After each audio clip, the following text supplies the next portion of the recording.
India market invest mindset আপনাদের স্বাগত। যা চ্যানেল নতুন এসেছেন তাদেরকে হলো প্লিজ চ্যানেলটাকে সাবস্ক্রাইব করবেন, লাইক করবেন, বেল আইকনটা প্রেস করবেন, তার সাথে অল বাটনটা প্রেস করবেন, নোটিফিকেশন সঙ্গে সঙ্গে আপনাদের কাছে গিয়ে পৌঁছাবে। স্যার নিফটি ফিফটিকে দেখলে দেখাবে আমি সম্ভবত একটা 28 মিনিটের ভিডিও বানাচ্ছিলাম, তখন নিফটি ফিফটি কিন্তু 0.86% ডাউন ছিল। ডাউন থাকার পিছনে কারণ নিয়ে ডিসকাশন করেছিলাম সেই ভিডিওতে। তো এখন দেখলে দেখাবে নিফটি সেখান থেকে শার্পলি রিকভারি করেছে এবং রিকভারি করে নিফটি কিন্তু এখন পজিটিভ ট্রেড করছে 0.21%। তো হঠাৎ করে কী এমন হলো যেখানে নিফটি এতটা ভালো পজিটিভ মুভমেন্ট প্রেজেন্ট করছে? চলুন সেটা দেখার বা বোঝার চেষ্টা করি, যেখানে এই মুভমেন্ট কি টিকে থাকবে। তো স্যার সেই পুরনো কথা যে ডোনাল্ড ট্রাম্প 25% ট্যারিফ আরোপ করেছিল এবং তারপরে তারা থ্রেট দিয়েছিল যে কি পেনাল্টি আরোপ করবে যদি রাশিয়ান অয়েল আমরা পারচেস করি। তো সেই পেনাল্টিও আরোপ করেছে আরও 25%, যেখানে 50% ট্যারিফ তারা আরোপ করে দিচ্ছে। যদিও বা এই 50% ট্যারিফ আমাদের দিতে হবে 27 তারিখ থেকে, আপাতত 7 তারিখ থেকে আমরা 25% ট্যারিফ পে করব, আমাদের গুডসের ওপর লাগাবে তারা। এবার প্রশ্ন হচ্ছে কি সব রকম গুডসের ওপরে? না, সব রকম গুডসের ওপর না, কিছু কিছু ছাড়ও দিয়েছে ডোনাল্ড ট্রাম্প। তো চলুন দেখে নিই যে কোন কোন গুডসের ওপরে ট্যারিফ আরোপ করেছে। তো অনলি ফর সেই সেক্টরের কিন্তু অবস্থা খারাপ হতে পারে। স্যার আমি হবেই বলছি না, হতে পারে। দেখুন স্যার, যে ফেস মানে ইন্ডাস্ট্রি, কোন কোন ইন্ডাস্ট্রি ফেস করতে চলেছে এই tariff: textile, clothing business, James and jewellery business, leathers, footwear, animal product, chemical, electrical and mechanical machinery. তো এই প্রোডাক্টের ওপর তারা কিন্তু এই ট্যারিফটা লাগাচ্ছে। তো কিছু কিছু বলতে পারেন এক্সাম্পল করেছে, অর্থাৎ ছাড় দিয়েছে। যেমন গতকালকে আমি ভিডিওতে আলোচনা করেছিলাম যেখানে 250% ট্যারিফের কথা বলছিল কিন্তু কোনো এক সময় ডোনাল্ড ট্রাম্প। কিসের? ফার্মাসিউটিক্যাল। তো সেই ফার্মাসিউটিক্যাল প্রোডাক্টকে কিন্তু এর থেকে আপাতত বাদ রেখেছে, কারণ আমি তখন আলোচনা করার সময় বলেছিলাম যে কি ভারতের মানে মেডিসিন দিয়ে বলতে পারেন তাদের 60% চাহিদা পূরণ করে ভারতের মেডিসিন। তো সেই ফার্মার ওপর যদি 20% ট্যারিফ আরোপ করে তাহলে তাদের চিকিৎসা ব্যবস্থাই কিন্তু পুরো শেষ হয়ে যাবে। তো সেটাকে ছাড় দিয়েছে বলতে পারেন। এনার্জি রিসোর্সেস তাকেও ছাড় দিয়েছে, ক্রুড অয়েল ছাড় দিয়েছে, রিফাইনারি ফিউল ছাড় দিয়েছে, অয়েল গ্যাস, ন্যাচারাল গ্যাস ছাড় দিয়েছে, coal and electricity, critical mineral and various electronic component including computer, tablet, তার পাশাপাশি স্মার্টফোন, এইসব জিনিসের ওপর কিন্তু তারা কী করেছে? ছাড় দিয়েছে। তো বলতে পারেন যে ট্যারিফের কথা বলছে না, সেই ট্যারিফ কিন্তু আমাদের টোটাল ইকোনমির ওপর ইম্প্যাক্ট করবে না, কিছু কিছু সেক্টরের ওপর ইম্প্যাক্ট করবে।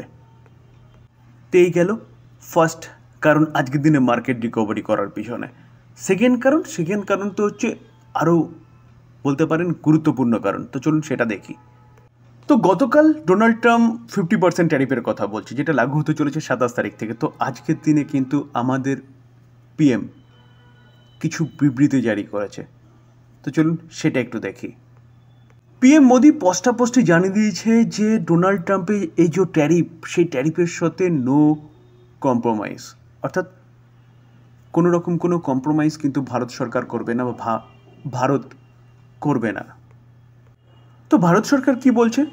যে পিএম মোদি বলছে, যেটা বলতে পারেন সোজাসুজি ট্রাম্পের কাছে একটা বার্তাও বলতে পারেন, we will pay any price to protect our farmer.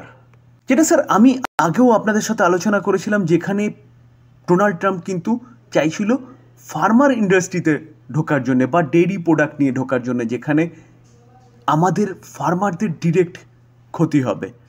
তো সেই জায়গায় দাঁড়িয়ে স্যার তিনি কিন্তু স্পষ্টাস্পষ্টি আরও ভালো মতন জানিয়ে দিয়েছে যে কি আমাদের ফার্মারদের প্রোটেক্ট করার জন্যে এনি প্রাইস দিতে রাজি আছে। তো আপনি যা ট্যারিফ লাগানোর লাগান।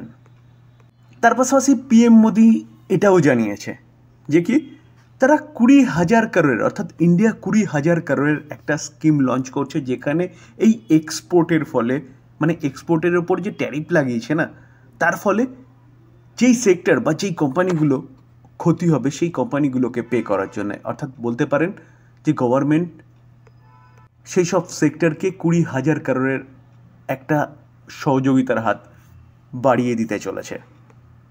ডোনাল্ড ট্রাম্পের এই কার্যকলাপ যেখানে ইন্ডিয়া এবং চায়নাকে কিন্তু আরও কাছে এনে দিচ্ছে, যেখানে চায়না কিন্তু আগেই বার্তা দিয়েছিল ইন্ডিয়ার কাছে, তো এখন কিন্তু ইন্ডিয়াও সেই বার্তায় সাড়া দিতে চলেছে, যেখানে বলতে পারেন বিজনেসের আরেকটা নতুন দিক খুলতে চলেছে ইন্ডিয়া এবং চায়না, যেখানে ইন্ডিয়ার PM Modi to visit China on 31 August SCO summit.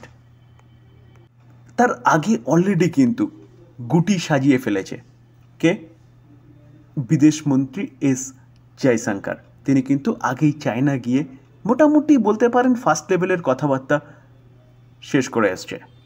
তার পাশাপাশি স্যার জাস্ট কিছুক্ষণ আগে, হয়তো 30 মিনিট হবে, তারা আগে জানা গেছে যে পুতিন ইন্ডিয়ায় আসতে চলেছে অফিসিয়ালি, কিন্তু যেখানে আগে শোনা যাচ্ছিল পুতিন ইন্ডিয়ায় হয়তো আসতে পারে।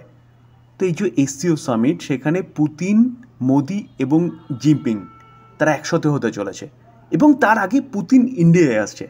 মানে বুঝতে পারছেন তো যে জল কোন দিকে গড়াচ্ছে।